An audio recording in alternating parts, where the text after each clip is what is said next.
Supreme court में सोमवार को एक वकील ने भारत के chief justice B R Gavai पर हमला करने की कोशिश की। ये घटना उस समय हुई जब चीफ जस्टिस की अगुवाई वाली बेंच एक मामले की सुनवाई कर रही थी।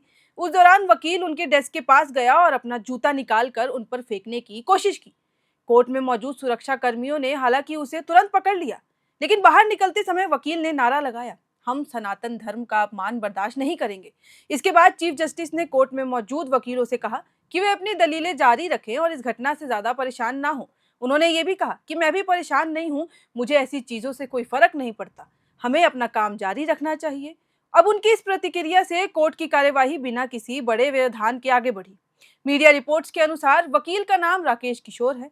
वे 2011 से सुप्रीम कोर्ट बार में रजिस्टर्ड है। माना जा रहा है कि वे चीफ जस्टिस की मध्य प्रदेश के खजुराहो में भगवान विष्णु की 7 फुट ऊंची खंडित मूर्ति की बहाली से जुड़ी टिप्पणियों से नाराज था। 16 सितंबर को सुप्रीम कोर्ट ने खजुराहो के जवारी मंदिर में भगवान विष्णु की खंडित मूर्ति की बहाली की मांग वाली याचिका खारिज कर दी थी। चीफ जस्टिस ने कहा था, जाओ और भगवान से खुद करने को कहो, तुम कहते हो कि तुम भगवान विष्णु के भक्त हो तो उनसे ही प्रार्थना करो।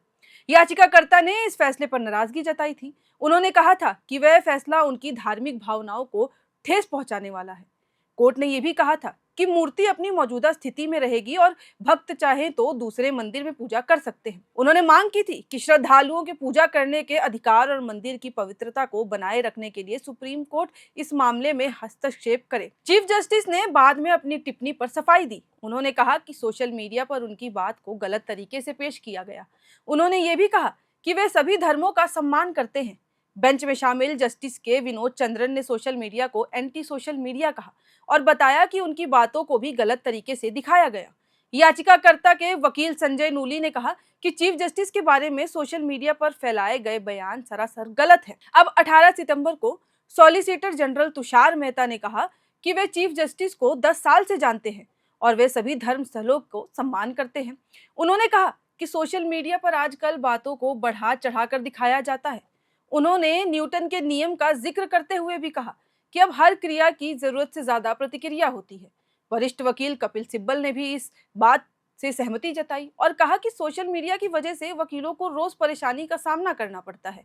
उन्होंने ये भी कहा कि सोशल मीडिया पर गलत जानकारी फैलने से कोर्ट की कार्यवाही और वकीलों के काम पर बहुत असर पड़ता है। विश्व हिंदू परिषद के राष्ट्रीय अध्यक्ष आलोक कुमार ने एक्स पर लिखा कि कोर्ट न्याय का मंदिर है और भारतीय समाज का उस पर बहुत विश्वास है। उन्होंने ये भी कहा कि हम सबको ये सुनिश्चित करना चाहिए कि ये विश्वास हमेशा बना रहे और मजबूत हो। उन्होंने ये भी कहा कि कोर्ट में सभी को अपनी बात संयम से रखनी चाहिए, चाहे वो वकील हो, याचिकाकर्ता हो या जज। इस घटना ने एक बार फिर अब सोशल मीडिया की भूमिका और कोर्ट की गरिमा को लेकर चर्चा छेड़ दी है।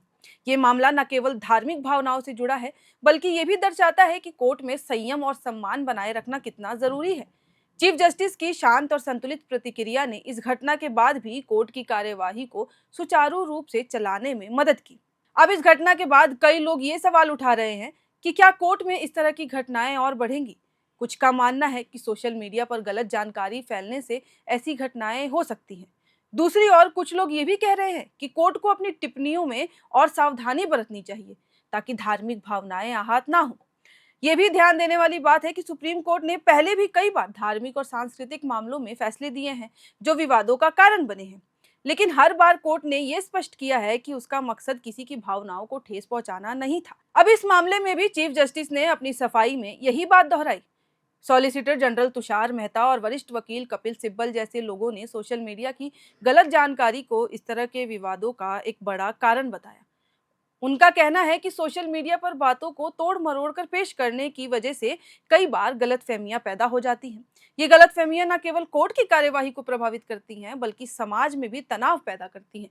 आलोक कुमार ने अपनी बात में इस ओर भी इशारा किया कि कोर्ट में सभी पक्षों को अपनी जिम्मेदारी समझनी चाहिए। वकीलों, याचिकाकर्ताओं और जजों को अपनी बात इस तरह से रखनी चाहिए कि कोर्ट की गरिमा भी है जो बनी रहे। उन्होंने ये भी कहा कि समाज का कोर्ट पर विश्वास बहुत गहरा है और इसे बनाए रखना हम सबकी जिम्मेदारी होती है। अब ये घटना एक बार फिर सोचने पर मजबूर करती है कि कोर्ट और समाज के बीच संवाद को और बेहतर कैसे बनाया जा सकता है। कोर्ट के फैसले और टिप्पणियां कई बार जटिल मामलों से जुड़ी होती हैं और इन्हें समझने के लिए संयम और ज़्यादा सम्मान रखने की ज़रूरत होती है। साथ ही सोशल मीडिया जैसे मंचों पर जानकारी को सही तरीके से पेश करने की भी ज़रूरत है, ताकि गलतफ़हमियां ना फैले। अब इस पूरे मामले में चीफ जस्टिस की शांति और संतुलित प्रतिक्रिया ने एक मिसाल कायम की है। उन्होंने न केवल कोर्ट की कार्यवाही को सुचारू रूप से चलाया, बल्कि ये भी दिखाया कि ऐसी परिस्थितियों में संयम कितना ज़रूरी है। ये घटना भविष्य में कोर्ट की सुरक्षा और कार्यवाही को लेकर भी कई सवाल खड़े करती है। तो अब इस घटना को लेकर आपकी क्या राय है? आप क्या सोचते हैं इसके बारे में? हमें अपनी राय कमेंट सेक्शन में दें और देखते रहें एयर नाउ।